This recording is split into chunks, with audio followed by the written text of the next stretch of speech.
Hello, welcome to my channel. I'm Tiffany, a retired librarian turned homeschool mom. Yes, the office is still a mess. Yes, my voice is scratchy. I am somewhat recovering from a cold. But this needs to be done. You guys will be seeing this tomorrow.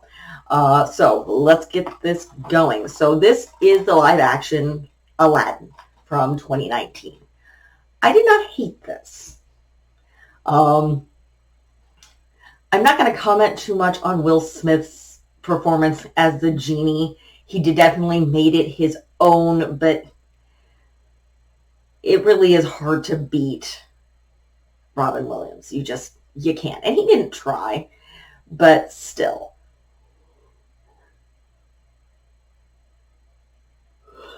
Excuse me, this 10:41 at night. So, and again, I'm recovering from a cold. But I'm not sure I would have picked, personally, Will Smith for this part. He doesn't fit it well, but that's hard to do because the original genie was written for Robin Williams. The character was created for Robin Williams. So they kind of had to work around that. But again, I am not fond of Will Smith, particularly as an older. He's an actor. He's okay, but he's not a screen presence. Robin Williams, and there are, of course, you can't recreate Robin Williams, but there are actors with more charisma than Will Smith, who's got a really sketchy filmography. So I did not like him in this. He wasn't bad,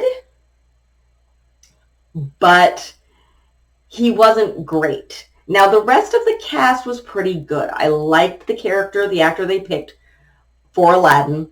He had that same street boy smarts that the original actor had.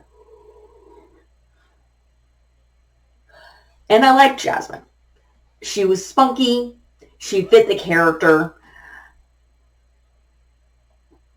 I liked what they did with the Sultan. He was more of a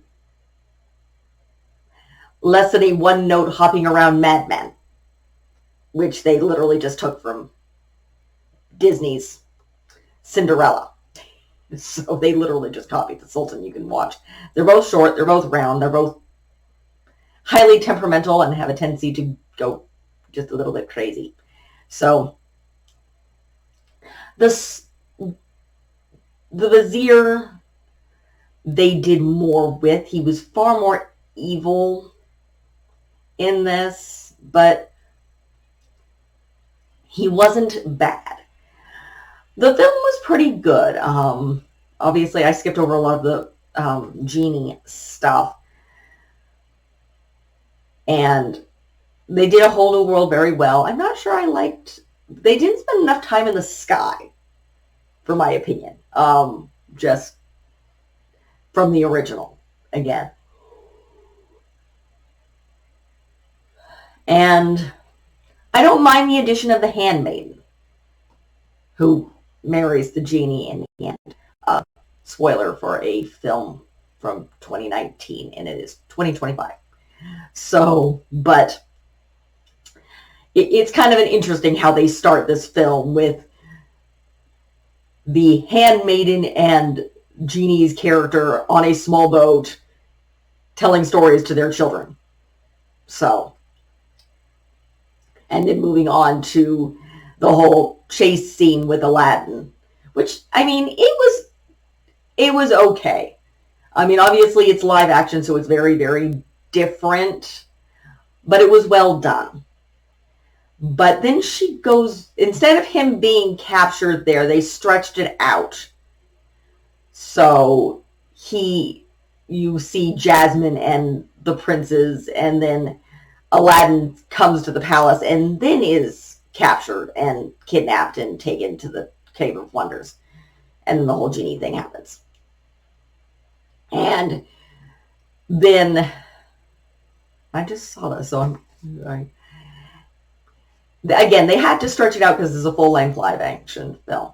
The weird song that Jasmine does after Jafar takes over is weird and makes no sense because she's like making guards disappear and it's like all in her head. It's very weird and probably could have been done better and placed somewhere else.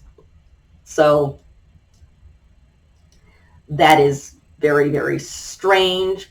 Aladdin losing the lamp to Jafar dressed up as somebody else is kind of interesting.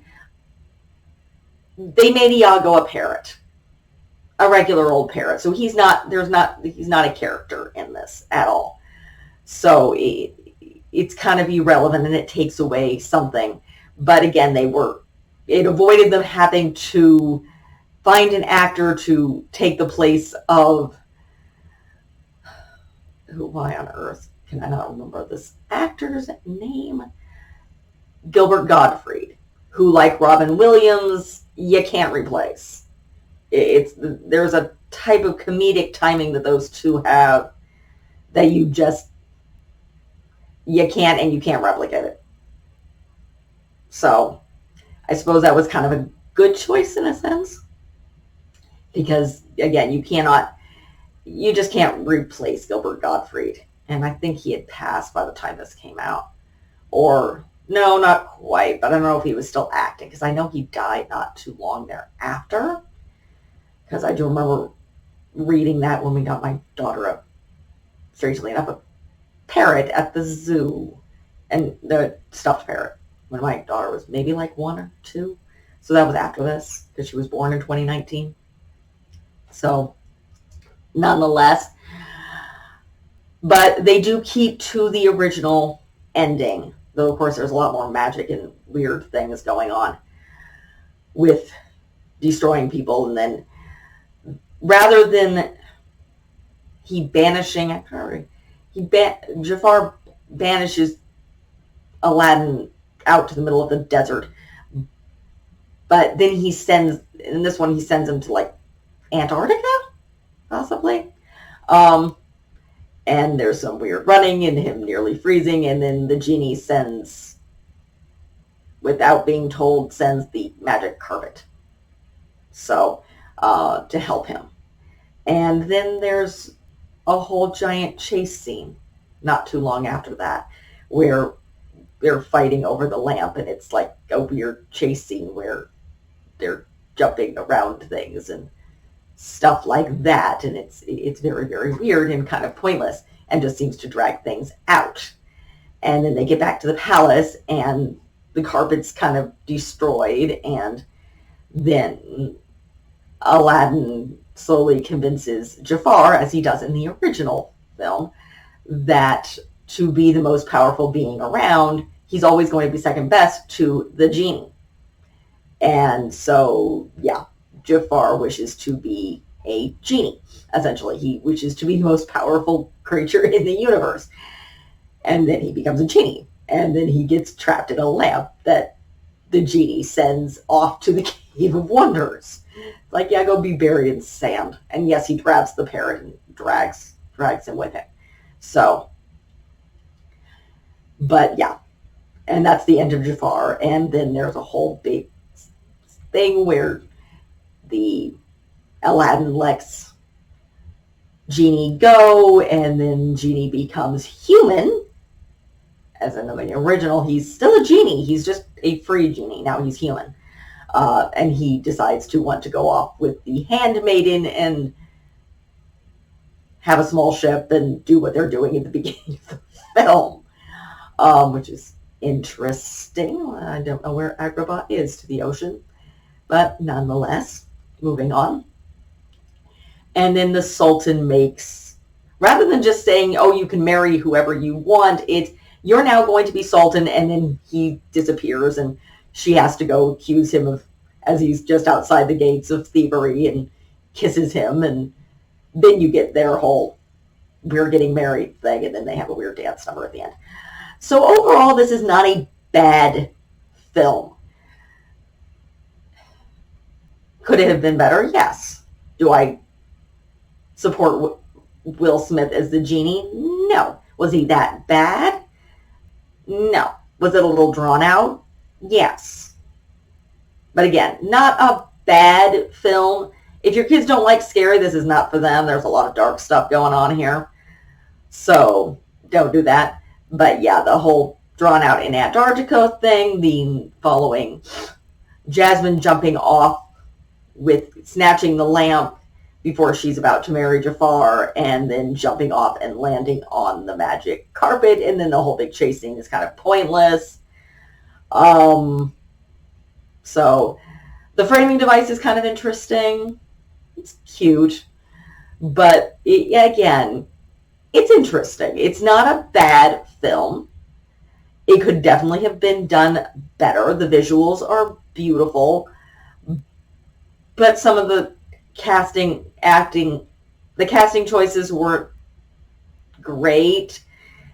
And that weird Jasmine scene was very bizarre, where it was like in her head and she's making the guards disappear, and it's just weird. And then the final weird other chase scene where they're running through and messing around with the lamp, and then they just end back where they are, was kind of pointless and seemed to stretch the runtime to this. So this is okay if you're on educational wise, you're comparing this to the original film.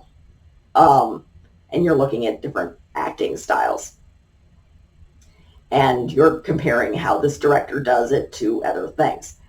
So I think it's Guy Ritchie.